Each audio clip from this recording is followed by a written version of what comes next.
Welcome to the Future Resolution, Miles Mediation and Arbitration's podcast. We're back with a bonus episode featuring Lisa Smith, who's a writer and a lawyer who continues to make a difference by sharing her book and her story about her past struggles with substance abuse and alcoholism. The following is an excerpt from Lisa Smith's memoir, Girl Walks Out of a Bar. Nobody knew that I had stopped contributing to my 401k because I had fully expected to be dead by 40. No one would have guessed that I had never got manicures anymore because no matter how much I drank, I couldn't keep my hands from shaking. And I had to work harder to convince myself that the paranoia didn't mean I was crazy. I lived in constant fear of being found out, and that made me more and more reclusive. The less time spent with people, the less chance of being discovered. But snorting cocaine alone on my couch made me feel like a degenerate. Thanks to addiction, I was desperate to be alone, and I dreaded being alone. Lisa, thank you so much for joining us on our podcast. Thank you for having me. It's great. Wonderful. So, Lisa, in your memoir, A Girl Walks Out of a Bar, you provide a raw but inspiring detail of your journey through addiction and recovery. Can you share with our listeners part of that journey and what led you to write the book?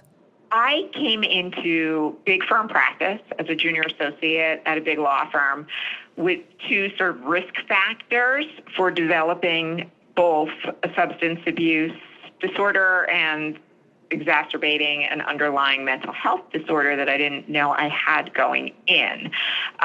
There was addiction and mental health disorders in my family, and both of those put me, I think, much more at risk of developing full-blown addiction and really seeing my mental health challenge really play itself out when I added in the extremely stressful and exhausting life of a junior associate in a big New York law firm.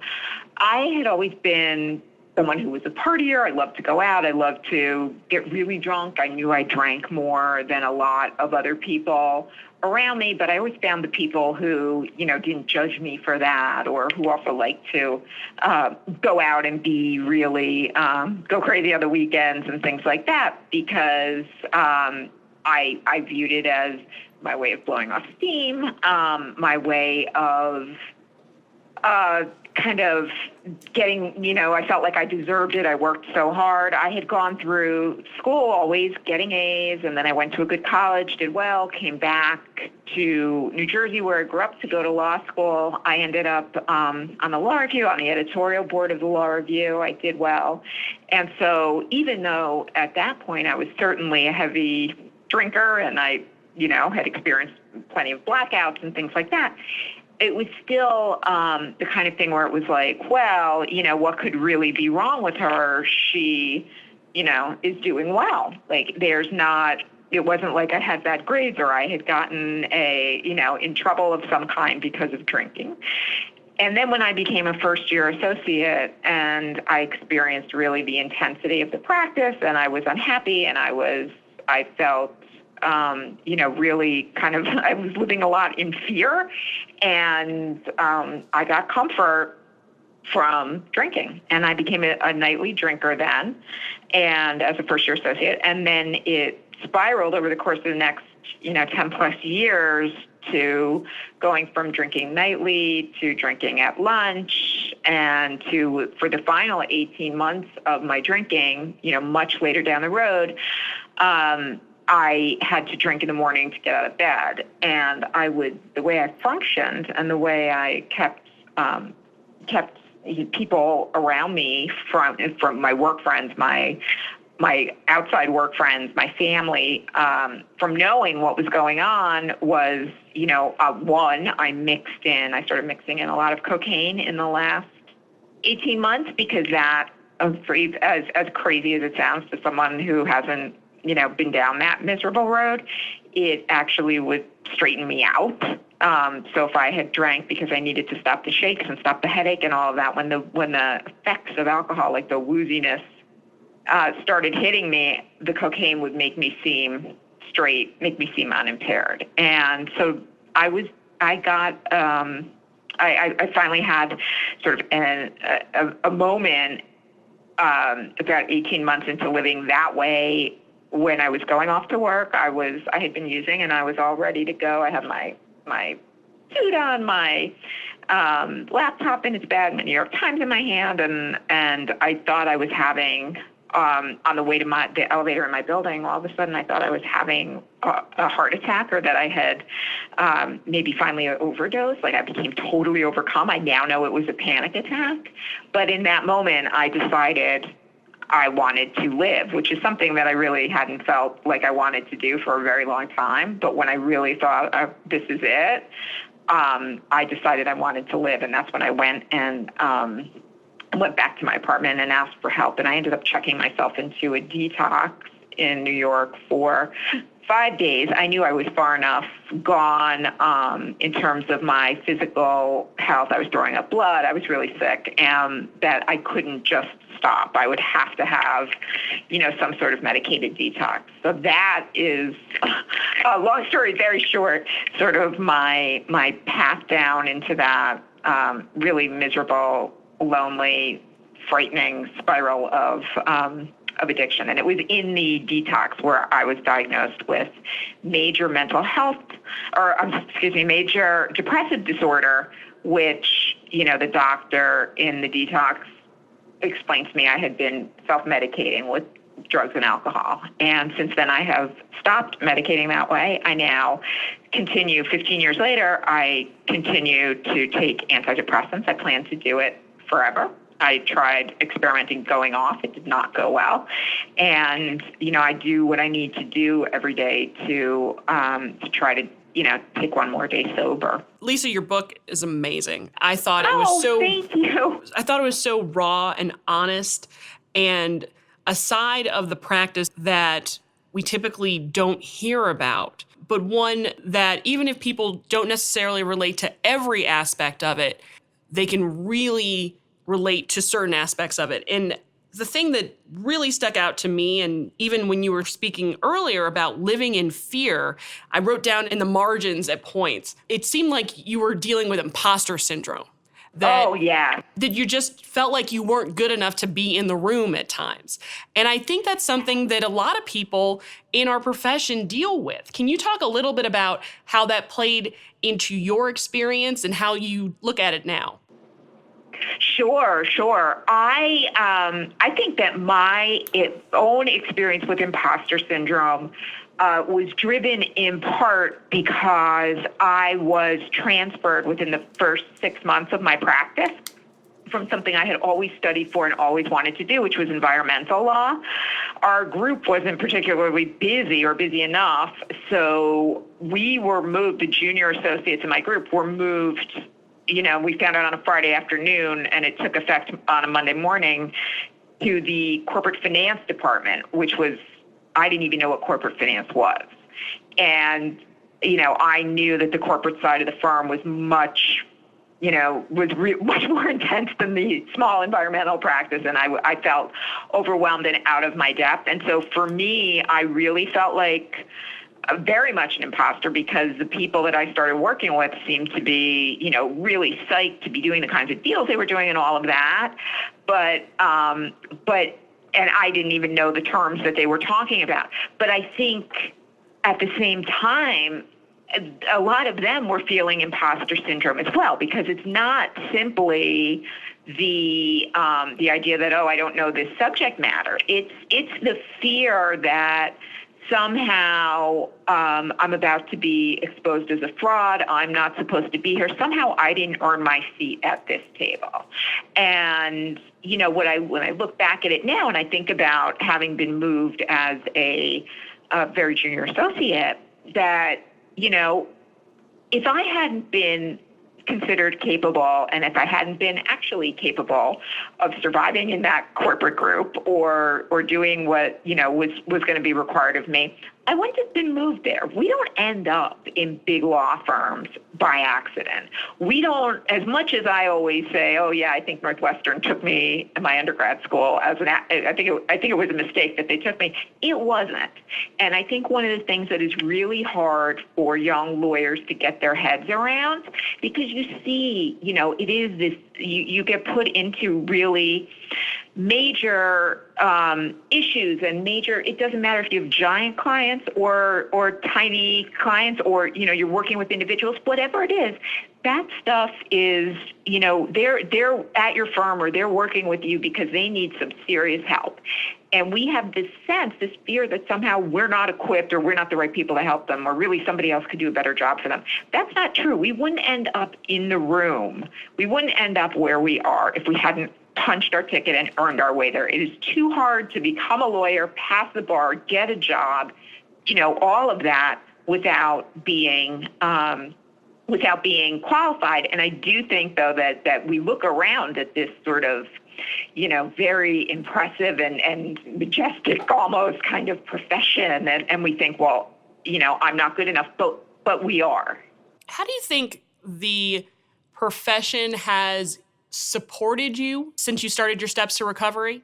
To that end as well, how do you think the profession overall can do a better job to support folks who are experiencing difficulties such as yours? Sure. I have been very fortunate because I'm at a firm that, I have been at for a very long time. I did not tell them when I came here, now, a little less than 15 years ago, that I was sober. And I was sober under a year when I came here. But I did, after 10 years here was when I finally got my book deal, and I had to go talk to the partners around the firm and let them know. A lot of people knew I wrote, but I hadn't shared my story. And some people knew, some of the partners knew that I've been friends with over the years, but it certainly wasn't common knowledge. And I wasn't sure I would be supported. I didn't know what to expect, but I knew how important doing what I was doing and putting the book out there with my name on it and owning my story was to me, because it was all been about trying to let the next person know they're not alone. That's been my motivation. And so I went with trepidation. I would knock on, a senior partner's door, and they knew I wrote because I did vacations like that night. I went to a workshop every week. And I'd say, hey, you might have heard I got a book deal. And the partner would say, oh, that's so great. We're so happy for you. And then I would shut the door and say, now let me tell you what it's about. And when I would tell them what it was and what the story was, it was so, first of all, I encountered no one who was critical, at least in my face. We never know what goes on. But at least 80% or more of the time, I couldn't even get my whole story out before someone would say, oh, my law school roommate, oh, my cousin, my this, my that. Everybody knew somebody. And that was when I realized we're okay with this subject. We all just think it's much more, taboo and bizarre than it really, or unusual to encounter than it really is. And we can just start talking about it. And one of the head partners here said to me, he said, I can't control how every individual is going to respond to your story, but I can tell you that from the perspective of the firm, you have 1,000% support. And they've supported me going and speaking. They've supported, what I do in a huge way. And I think that as we start to raise awareness, and people see people, who they can identify and say, that person, I feel the same way that person does. The walls start to come down. And now with all the work that the ABA is doing with the task force on attorney well-being, and they have, issued the pledge to advance attorney well-being, breaking stigma and talking about these things is a real priority, because that's why lawyers are hesitant to get help or don't ask for help, because they're afraid of how their colleagues will react. And now I feel like the profession is really coming out to start to support, to first of all recognize these issues, and then support not just the person who is struggling or who lives with one of these, either a substance use disorder or a mental health disorder, but everybody being involved, not putting it on the people who struggle, but putting it on the whole firm to support everybody being being as healthy as possible and getting healthy and providing resources. So I really do see, ever since the big ABA Hazel and Betty Ford study came out in it was February or March of 2016, it has just been one building block after another to build this whole network of support. And I think it's only going to continue. What do you hear from other attorneys? I'm sure people reach out to you with their own stories. Have those stories changed over time? Do you find that people are more willing to talk about these things now that the ABA and others are taking the lead on these issues? I do. I mean, I would hear things when I first started, and it was interesting because my book came out just a few months after the ABA study came out in 2016. And so I wrote this op-ed for the Washington Post at the time, and then I kind of became like a bit of a poster child for the study because it actually did really track my trajectory. And, people would reach out to me on my Gmail, which is on my website, which everybody's always welcome to reach out to me as this girl walks out of Gmail. And they would say things like, thank you for speaking up, and, I struggle also. Can you recommend things? But now it is sort of, as time has gone on and as more people have raised their hands, it has really, the pace of it, has picked up. So I hear from more attorneys, and they're not just saying, I appreciated hearing that. They're saying, where can I go? What can I do? For example, you may be familiar with Joe Milovich, who's the partner at Quinn Emanuel, who wrote about his struggle with depression in the New York Law Journal. He's, put a name and a face to that. And he started something called the Lawyers Depression Project about a year ago, which can be found at Knowtime, KNOWTIME.com. And that is an online, you can be confidential if you want, or you can introduce yourself. It's an online group that does, 2 or 3 meetings a week, online in a chat forum to support anything that attorneys are going through. It's not just about depression, it's about anxiety, it's for any mental health struggle or any kind of struggle that people are going through. And that, I know, has gone from, it came out of the great response that Joe got to his article, but now it's well over 100 lawyers, and it's just growing because people are starting to feel like you don't have to identify yourself. And I always say that. I will always feel like, it's a very personal choice to get sober, and it is a very personal choice as to whether or not you share it with your colleagues or your employer. Some people can't help it because whatever brings them to recovery has taken place in their workplace sometimes. But for me, I didn't share it because I didn't want to put more pressure on myself. It was hard enough in early recovery to say, okay, I'm going to stay sober one more day. I didn't need to know that everybody in my office was watching me. So, but now I think there is not just this kind of acknowledgement that it's a problem, but there's also a real drive to change it. For example, when I go speak now, almost inevitably, I speak at a lot of law firms, and almost inevitably, it is the managing partner of the firm or that office of the firm that introduces me, that it is presented as, we are doing this as a firm. We are here we don't want people to suffer. I think so many of us, in one way or another, are living it, but we're just starting to talk about it. Your sobriety, I'm sure, has the look of that, the feel of that has changed since that you made that first decision to go to detox. Can you talk a little bit about what your sobriety looks like today versus when you first made that decision to seek help? Sure. When I first got sober, it was, I grew up, I started drinking at an early age, and I grew up, that's how I dealt with everything. Social situations to, by the end, I couldn't take my dry cleaning to the dry cleaner without drinking. In the beginning, it is just a very kind of minute by minute, day by day thing. And the whole idea for me was, let me get to a meeting, because I do 12-step recovery. I know that's not for everyone, but it's how I've done it. Let me do what I need to do to take care of myself. And, we all say first things first, like that my recovery has to come first every single day or I will lose it. And so I was very focused on just keeping my head down, doing whatever I had to do to, just stay sober one more day and not talk about it outside of my very close friends and family and my immediate recovery circle.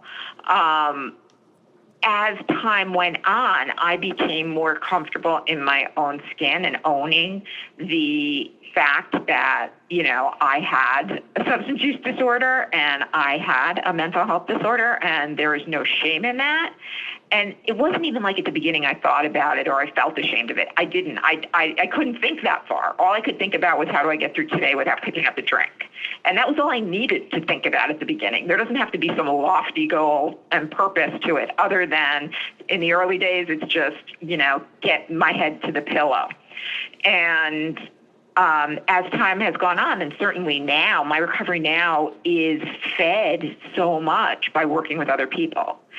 By, as I'm going to be transitioning out of law firm life, of working in a law firm this summer, because I want to be helping others on this journey and with these issues full time.